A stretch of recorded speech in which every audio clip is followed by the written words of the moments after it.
السلام علیکم۔ آج کا ہمارا تفصیلی گفتگو گندم فصل میں رسٹ کی بیماری اور ان کی وجوہات اور تدارک کے حوالے سے ہوگا۔ رسٹ، جسے کنگھی بھی کہا جاتا ہے، ایک وبائی مرض ہے پودوں کا جو ہوا کے ذریعے پھیل کر فصلوں کو تباہ کر دیتا ہے، جسے پودے لوہے کی طرح زنگنما شکل اختیار کر جاتے ہیں۔ اس وجہ سے اسے پودوں کا زنگ بھی کہا جاتا ہے۔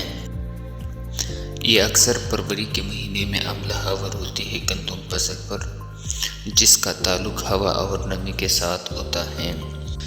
یہ بیماری چند سال سے مسلسل گندم فصل کو تباہ کر رہا ہے، جس کے 3 اقسام ہے۔ یلو رسٹ، جسے لیف رسٹ بھی کہا جاتا ہے کیونکہ یہ زیادہ تر پتوں کو متاثر کرتا ہے۔ نمبر 2 براؤن رسٹ اور تیسرا کالا رسٹ ہے۔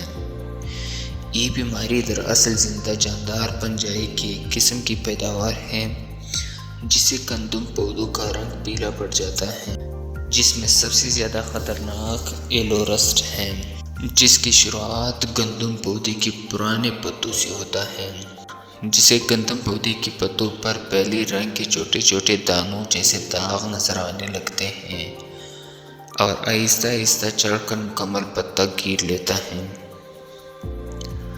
اس طرح پرانے پتوں سے ہو کر اوپر جانب نئے پتوں پر اثر انداز ہوتا ہے۔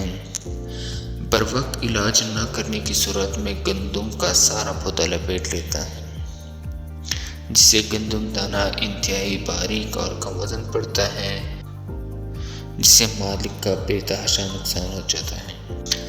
اس بیماری میں پنجائی دراصل گندم پودوں کی پتوں کا خوراک بنانے کی صلاحیت کمزور کرتا ہے اور پتوں میں موجود تیار شدہ خوراک، میرا مطلب کاربوہائیڈریٹ، کھانا شروع کرتا ہے، جس سے گندم پودوں میں کمزوری پڑتی ہے اور آخر کار سوکھ جاتا ہے۔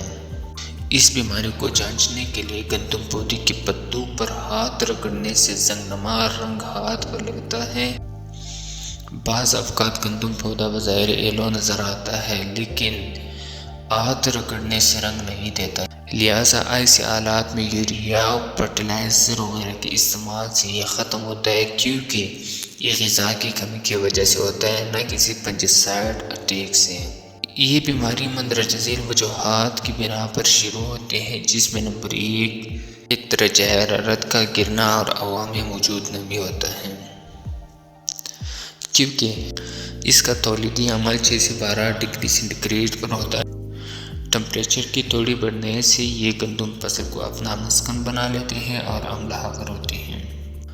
نمبر 2 نائٹروجن کی بڑھنے سے بھی یہ واقع ہوتا ہے، لہٰذا گندم فصل کو زیادہ مقدار میں یوریا دینے سے بھی یہ بیماری پھیلتا ہے، لہٰذا فضول یوریا فرٹیلائزر دینے سے گریز کریں، جس کا وجہ نمبر 3 گندم پودوں کا آپس میں فاصلہ اور جڑی بوٹیوں کا موجود ہونا بھی ہے۔ گندم پودوں کے آپس میں فاصلہ نہ ہونے کی وجہ سے بھی گندم فصل رسٹ بیماری کا شکار ہو جاتا ہے، اور ساتھ ساتھ جڑی بوٹیوں کا اگر خاتمہ نہ کیا جائے تو یہ گندم فصل میں ہوا کی سرکولیشن روکتا ہے اور ساتھ فصل کے اندر سایہ اور نمی برقرار رہے گا، جس سے اس بیماری کے حملہ آور ہونے کے چانسز بڑھیں گے۔ اب آتے ہیں روک تھام پر۔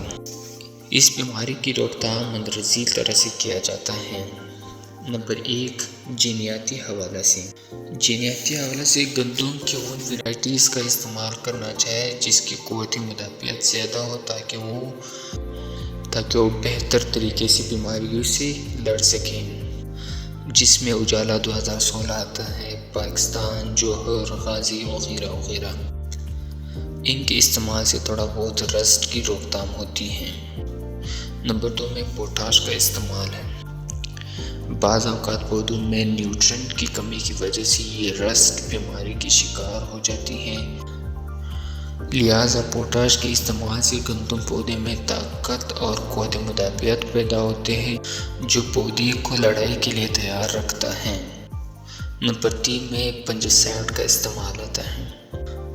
ایسی ادویات جس کے آخر میں کونازول آتا ہو، جیسے ٹروبوکونازول، پروپیکونازول، ڈائبوبیو کے نزول وغیرہ آتا ہے۔